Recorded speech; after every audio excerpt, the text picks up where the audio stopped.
Olá pessoal, Fábio Coelho aqui, é um prazer estar recebendo vocês para um vídeo muito especial aqui na Academia do Autismo. Hoje eu vou entrevistar o William Shimura, que é uma pessoa que eu admiro muito, admiro o seu trabalho, admiro a história de vida dele e é um prazer estar recebendo ele e nada melhor do que uma pessoa que tem o diagnóstico de autismo para falar sobre o autismo, sobre os desafios no dia a dia, sobre as peculiaridades. Tenho certeza que você também vai gostar desse vídeo, então venha conosco.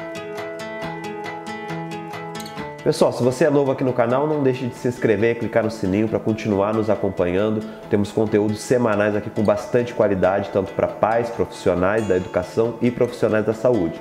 No vídeo de hoje eu vou entrevistar o William Shimura, que vai falar para nós sobre os desafios de um autista adulto. William, é um prazer estar recebendo você aqui. Para quem ainda não te conhece, por favor, fique à vontade, a casa é sua. Eu sou o William, eu faço mestrado em informática na educação, eu pesquiso justamente autismo, mais relacionado com tecnologias digitais e como elas podem ajudar, pessoas com autismo no processo de inclusão, principalmente desenvolvimento de habilidades e coisas do tipo. Eu sou diagnosticado com autismo, fui diagnosticado na vida adulta com síndrome de Asperger, no CID-10, mais especificamente.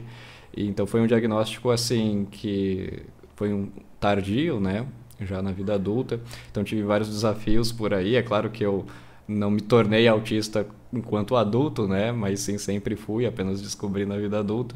E também sou um ativista, me considero um ativista da causa, sempre sou engajado nessa pauta e é algo que eu defendo bastante, os direitos das pessoas com autismo e melhor qualidade de vida também para pessoas com autismo em geral. Perfeito, William. Eu ainda tenho um canal aqui no YouTube também, um canal que se chama Um Canal sobre Autismo, né, William? Isso, exatamente. A gente chegou na marca dos 100 mil inscritos recentemente, inclusive. Perfeito, a gente vai deixar na descrição aqui então o canal do William também para você. William, vamos lá, você falou para mim que recebeu o diagnóstico de autismo já há pouco tempo, ou seja, já na vida adulta. Uhum. O que mudou para você a chegada do diagnóstico na sua vida? O que explicou, que situações que você vivenciava que você não conseguia explicar e o diagnóstico acabou te ajudando nesse autoconhecimento?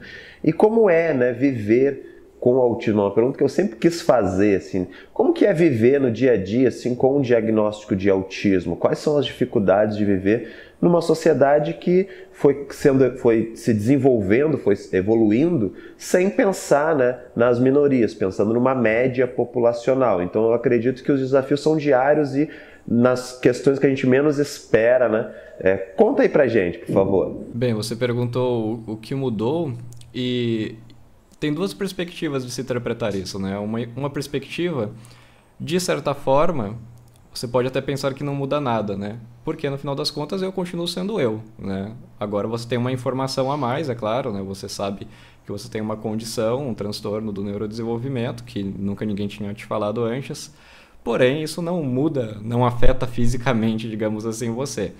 Mas essa informação, ela te dá muitas possibilidades, além de também te permitir entender finalmente algumas sutilezas, principalmente quando se envolve interações com outras pessoas, que antes você não observaria se você não tivesse essa informação. Então esse nome, ele não é apenas um nome, como alguém pode pensar a primeiro momento, mas sim é algo que te dá acesso a uma comunidade, te dá acesso a artigos científicos, por exemplo, que é o meu caso, que eu gosto bastante de estudar, te dá acesso a uma imensidão de informação que tem por aí, e outras pessoas também, que você pode compartilhar a sua experiência, e isso contribui muito, muito mesmo para o seu processo de autoconhecimento.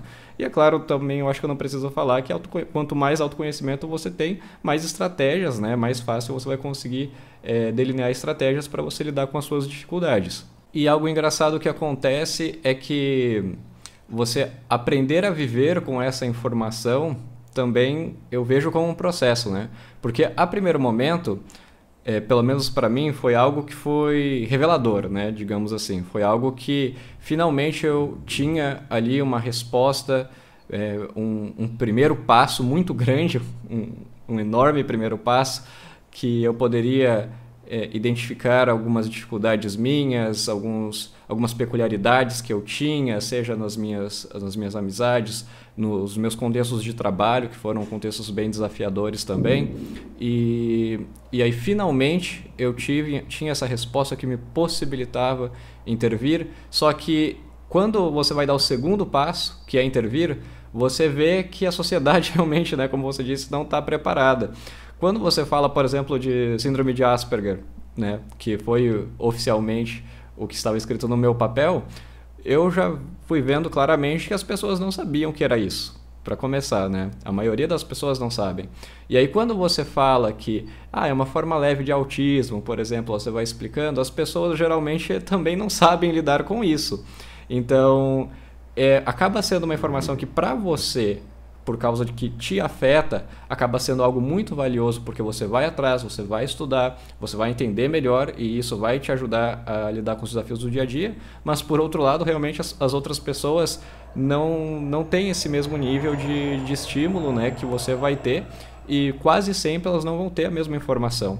Então realmente acaba sendo algo que acaba não sendo tão produtivo e às vezes até mesmo algo que pode causar um certo desconforto, porque a pessoa pode falar alguma coisa que você não goste, fazer, enfim, alguma afirmação ali, ou assumir alguma coisa que não era para ela assumir por conta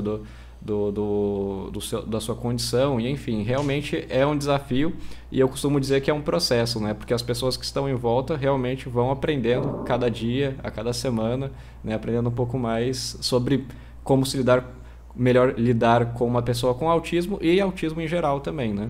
E no seu mestrado, não só no mestrado em si, mas no mercado de trabalho, nas funções que você já atuou antes da faculdade, antes de seguir a vida acadêmica, que desafios que você já enfrentou, assim? Primeiro, de lidar com as pessoas, né? Das pessoas compreenderem, e segundo, das adaptações necessárias, muitas vezes, num conteúdo ou na forma de explicar. Que desafios que você já enfrentou nesse sentido? Acho que, tanto no mercado de trabalho quanto no mestrado, os desafios de adaptação que eu vejo é que adaptações sempre são necessárias para seres humanos, né? Então, seja lá qual for a condição, por exemplo, se aquele ambiente tem alguma variável, algum fator que desagrada aos seres humanos, eles vão lá e vão adaptar de alguma maneira. Então, por exemplo, tem um cheiro desagradável, eles vão lá e vão tentar limpar a sala. Tem uma luz ou pouca luz, eles vão lá e vão tentar colocar algum aparelho de iluminação extra, enfim. Adaptações seres humanos fazem em geral, né? Pessoas típicas fazem em geral. O problema é que as adaptações que são necessárias para as pessoas atípicas, né? Ou os autistas, no caso, e também, é claro, envolvendo pessoas do transtorno do processamento sensorial, muitas vezes, né? Você vai precisar de adaptações ali no seu ambiente que elas não são intuitivas para a grande maioria das pessoas, que elas são necessárias. Então, por exemplo, quando no mestrado, vamos supor que eu tenha sempre aquela aula em uma determinada sala, e aí naquela sala eu tenho os meus rituais, eu tenho já as minhas estratégias desenvolvidas para como ficar mais confortável naquele ambiente, e essas estratégias acabam sendo importantes. Agora, por exemplo, mudar de sala de aula abruptamente na última hora, porque aquela sala não pode mais, porque sei lá, está acontecendo alguma coisa, vamos mudar a aula para outra sala. Isso é uma mudança aceitável para a maioria das pessoas, mas para pessoas de desenvolvimento atípico, né, autistas principalmente, pode ser uma mudança bem difícil de se lidar, né, porque a gente cria os nossos rituais e aí realmente... sem esses rituais, sem essas estratégias ali que alguém poderia encarar como minúcias, digamos assim, ou detalhes, aquilo pode afetar muito a concentração, por exemplo, durante a aula, pode aumentar o estresse e acaba não sendo produtivo para mim. Mas esse tipo de coisa é um pouco difícil de você cobrar como adaptação, digamos assim, ou como possibilidade, até como um fator de acessibilidade para pessoas com autismo, né? Porque essas mudanças de última hora realmente pode... né, acabar estressando um pouco a gente. Então, por exemplo, a nova sala que a gente mudou também tem uma janela muito grande. E aí essa janela muito grande tem uma luz que é realmente um pouco mais intensa. Algumas pessoas típicas cobrem um pouco os olhos ao ver a lousa, os slides e etc. Mas as pessoas com autismo, aquele ambiente pode ser insuportável. E esse é o ponto, que o limite, digamos assim, né, a linha que as pessoas consideram como necessária para a adaptação, para pessoas típicas é uma linha, para pessoas autistas é outra linha. E essa outra linha que é o desafiador, para a gente mostrar para as outras pessoas que tem sim pessoas que têm uma sensibilidade diferenciada, que vão ter necessidades diferenciadas no sentido comportamental também, de precisar de mais previsibilidade para conseguir lidar com algumas coisas que outras pessoas vão conseguir lidar tranquilamente, mas que pessoas com autismo realmente vão ter uma dificuldade. Então, esses desafios, tanto no mestrado, quanto no mercado de trabalho, quanto em qualquer outro contexto social, eu vejo que geralmente é o mais desafiador, porque as pessoas que fazem essas decisões e mudanças de última hora e consideram se o ambiente está ou não próprio, elas frequentemente não estão considerando pessoas que precisam de uma adaptação um pouco mais específica, né? Perfeito, William. E a gente abordou também bastante essas temáticas na nossa aula ao vivo, né? Se você não assistiu a aula ao vivo, a gente vai deixar o card aqui em cima com o link para a aula ao vivo, onde a gente ficou, acho que mais de uma hora, né, William, conversando ali sobre diferentes temáticas e respondendo as pessoas que estavam participando. Foi uma aula muito bacana.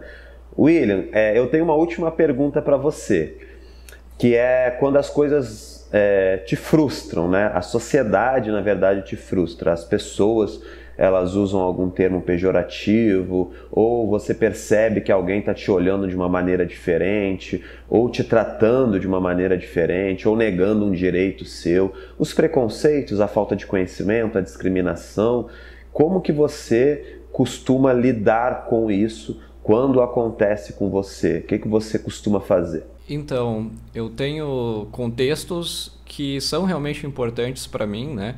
Como, por exemplo, no mestrado.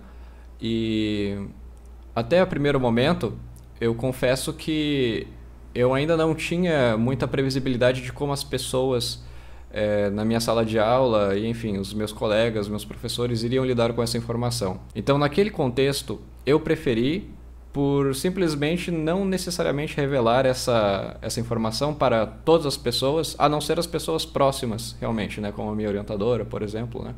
A minha colega de pesquisa e etc., que são pessoas que teriam convívio mais próximo, porém, realmente, né, esse medo do preconceito ainda é uma realidade, ele ainda é inevitável, e em contextos que são mais delicados e mais importantes para você, como no meu caso foi o mestrado, como no meu caso também pode ser um futuro trabalho que eu vou ter ou algum outro contexto, realmente você às vezes vai querer controlar até essa informação para só as pessoas que para você são pertinentes a primeiro momento. E é claro, num segundo momento você acaba revelando daí para as pessoas em geral. E só que realmente essa sensação de descontrole às vezes pode acabar realmente te dando uma certa insegurança sobre como as pessoas vão te tratar depois, o preconceito, será que você vai ter oportunidades negadas por causa disso, né? Será que as pessoas vão assumir coisas, e realmente já passei por situações, né, que infelizmente as pessoas assumiram que provavelmente eu não era capaz, ou não era tão habilidoso para fazer tal tarefa pelo fato de ser autista, né, se relacionando coisas assim de uma forma bem preconceituosa. Então sim, nós passamos por preconceito, e apesar de que hoje, né, eu me encaro como uma pessoa com autismo desenvolvida, e também não somente isso, mas uma pessoa forte, digamos assim, nesse sentido. Porque no final das contas eu criei um canal, eu tenho muito suporte, eu tenho muito apoio pelo que eu faço, né? Eu me sinto como se o que fosse importante para mim, que é a minha atuação como pesquisa, que é a minha atuação para desenvolver artefatos e soluções que possam ajudar a comunidade do autismo também, eu tenho isso validado. Então isso me traz uma segurança, né? Então hoje eu posso dizer que eu sou um William seguro. Só que há 4 anos atrás, quando eu tinha recentemente recebido o diagnóstico, por exemplo, eu não era esse William, né? Eu era um William cheio de inseguranças também. Eu era um William que não tinha isso validado, que eu ainda também estava em processo de autoconhecimento, né? E também, é claro, não são todos os autistas que têm um canal no YouTube, que têm o seu trabalho validado. falando sobre autismo. E então eu particularmente hoje me sinto blindado, digamos assim, contra essas situações de preconceito. Inclusive eu sempre tento promover algum tipo de aprendizagem para a pessoa, né, que está se manifestando preconceituosa. Tento de alguma maneira mudar a concepção dela sobre autismo, tento promover algumas reflexões para ela, principalmente se me envolve, né? Então, por exemplo, se a pessoa duvida da minha capacidade para alguma coisa, eu penso, poxa, você acha que um autista não seria capaz, talvez, de fazer isso? O que você acha? Como que você acha que são pessoas com autismo?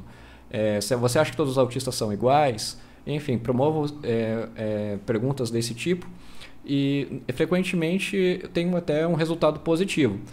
Hoje em dia, na grande maioria das vezes eu não me afeto, mas sim, isso já me afetou e é triste que afete outras pessoas. Então, por isso também encaro como uma das missões, né? Imagino que você também, com o trabalho que você faz, de conseguir promover mais conscientização, né, para a sociedade nesse sentido. Perfeito, William. E ótima estratégia essa de levantar a reflexão, né? Até uma técnica utilizada muito pela terapia cognitiva na psicologia, a gente chama de questionamento socrático, né? Você levanta reflexões justamente para a pessoa mudar a forma de pensar. E a gente sabe que o preconceito está atrelado à falta de conhecimento em grande parte, né? Não todos, mas em grande parte com conhecimento de qualidade, com reflexões, a gente consegue vencer essa barreira. Meu amigo, muito obrigado pela entrevista, só tenho a te agradecer e espero que você possa estar conosco em mais oportunidades. Se você tiver alguma dúvida, alguma pergunta que quiser fazer para mim ou para o William, deixa aqui nos comentários que a gente vai estar respondendo vocês, tá bom? Um grande abraço então e até o próximo vídeo aqui do canal da Academia do Autismo. Até mais!